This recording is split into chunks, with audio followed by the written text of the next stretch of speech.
जय श्री कृष्ण। आज हम इस वीडियो में श्रीमद् भगवत गीता के पहले अध्याय का वर्णन करेंगे। आप सभी लोग इस पवित्र ग्रंथ को पूरा सुने और मेरे चैनल को सब्सक्राइब करें। अगर आप अपनी ज़िंदगी में सफलता हासिल करना चाहते हो तो श्री भगवत गीता का ज्ञान आपको हमेशा खुश रहना सिखा देगा, कामयाबी को हासिल करने का ज्ञान देगा। जब आपको लगे इस दुनिया में आपका साथ कोई नहीं दे रहा, सब स्वार्थी है, तब श्री भगवत गीता का ज्ञान आपको हिम्मत देगा। भगवत गीता का पहला अध्याय हमें महान दान और ज्ञान की आवश्यकता के विषय में उपदेश देता है। इस अध्याय का पाठ करने से हम अपने जीवन में सफलता, सुख और आनंद की प्राप्ति के लिए मार्गदर्शन प्राप्त करते हैं। आइए इस अद्भुत ग्रंथ के पहले अध्याय के महत्वपूर्ण लाभों को जानते हैं। युद्ध शुरू होने से पहले धृतराष्ट्र संजय से पूछते हैं, हे संजय, धर्मभूमि में युद्ध करने के लिए एकत्र हुए मेरे और पांडव के पुत्र क्या कर रहे हैं? धृतराष्ट्र यह जानना चाहते हैं आखिर युद्ध स्थल में हो क्या रहा है। संजय बताते हैं कि दुर्योधन पांडव की सेना को देख रहे हैं और द्रोणाचार्य से कहते हैं, हे आचार्य, पांडव की इस बड़ी भारी सेना को देखिए।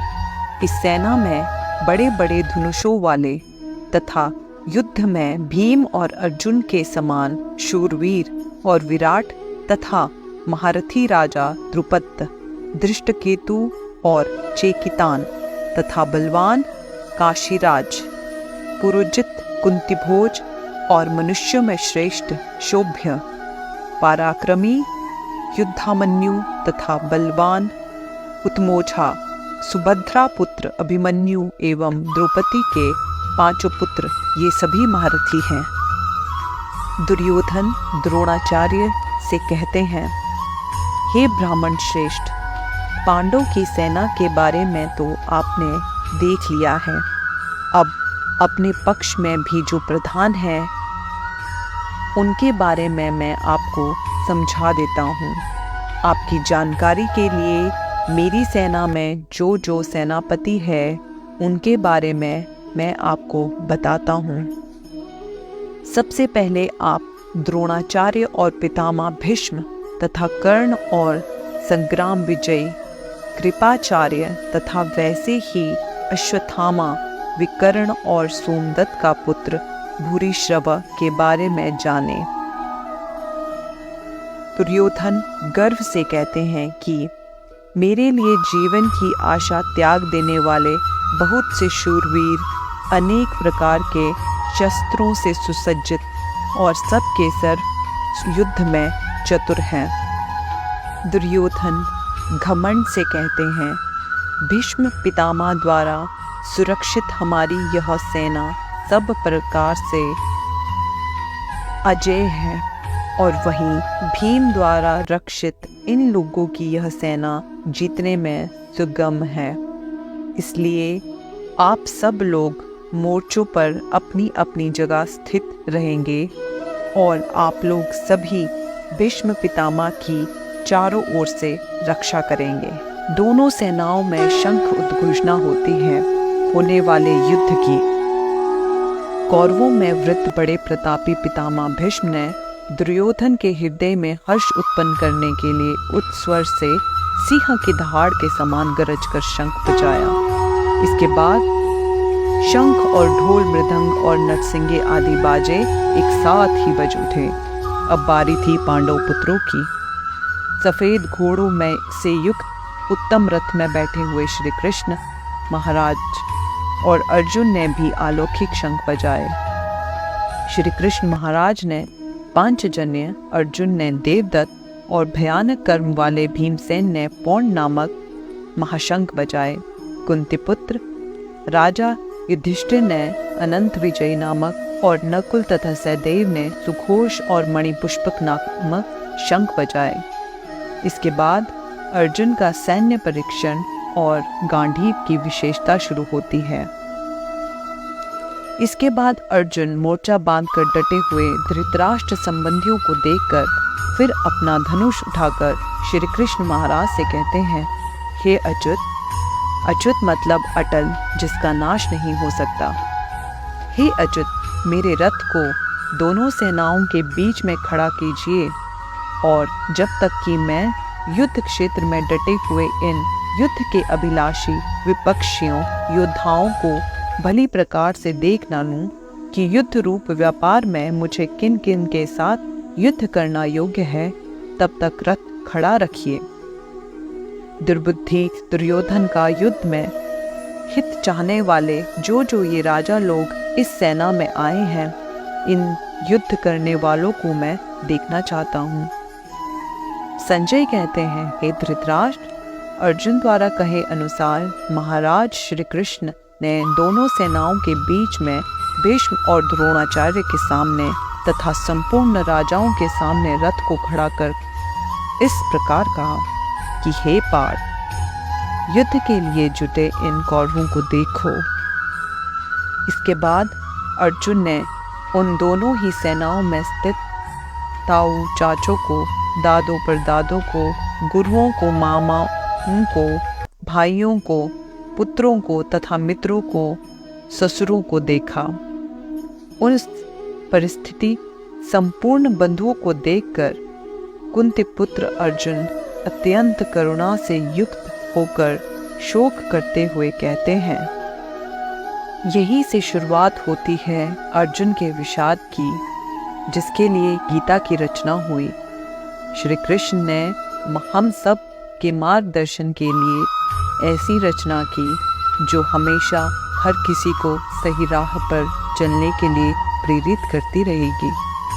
इसके बाद अर्जुन कहते हैं, हे श्री कृष्ण, युद्ध क्षेत्र में डटे हुए युद्ध के अभिलाषी इन सब जन समुदाय को देखकर मेरे अंग शिथिल हुए जा रहे हैं और मुख सूखा जा रहा है तथा मेरे शरीर में कंप एवं रोमांच हो रहा है। हाथ से गांडीव धनुष गिर रहा है। अर्जुन कह रहे हैं कि मेरी त्वचा भी बहुत जल रही है और मेरा मन भ्रमित सा हो रहा है, इसलिए मैं खड़े रहने में भी समर्थ नहीं हूँ। संसार का सबसे महान योद्धा दुखी है। अर्जुन कहते हैं, हे केशव, मैं लक्षणों को भी विपरीत देख रहा हूँ तथा युद्ध में सब जन समुदाय को मारकर कल्याण भी नहीं देख पा रहा हूँ। अपनों की जान लेकर मेरा क्या फायदा। अर्जुन कहते हैं, हे श्री कृष्ण, मैं ना तो विजय चाहता हूँ और ना राज्य तथा ना सुखों को चाहता हूँ। हे गोविंद, हमें ऐसे राज्य से क्या प्रयोजन है अथवा ऐसे भोगों से और जीवन से भी क्या लाभ है। अर्जुन कहते हैं, हमें जिनके लिए राज्य, भोग और सुख सुविधा चाहिए होती है, वे ही सब धन और जीवन की आशा को त्याग कर युद्ध में खड़े हैं। गुरुजन, ताऊ, चाचे, दादे, मामे, ससुर, पौत्र, साले और भी बहुत संबंधी लोग हैं। हे मधुसूदन, तीनों लोकों के राज्य के लिए भी मैं इन सब को मारना नहीं चाहता, फिर पृथ्वी के लिए तो क्या ही कहना। अर्थात महान अर्जुन को 3 लोकों का राज्य भी नहीं चाहिए, अगर उसके लिए उन्हें किसी अपने को मारना पड़े। अर्जुन कहते हैं, हे जनार्दन, धृतराष्ट्र के पुत्रों को मारकर हमें क्या प्रसन्नता होगी?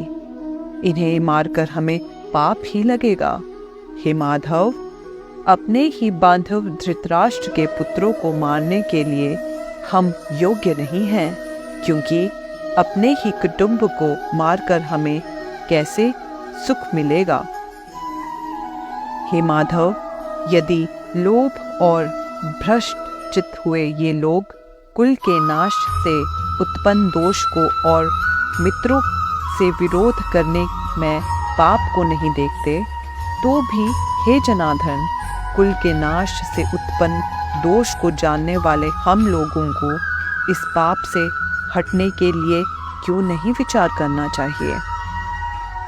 कुल के नाश से सनातन कुल धर्म नष्ट हो जाते हैं तथा धर्म का नाश हो जाने पर संपूर्ण कुल में पाप भी बहुत फैल जाता है।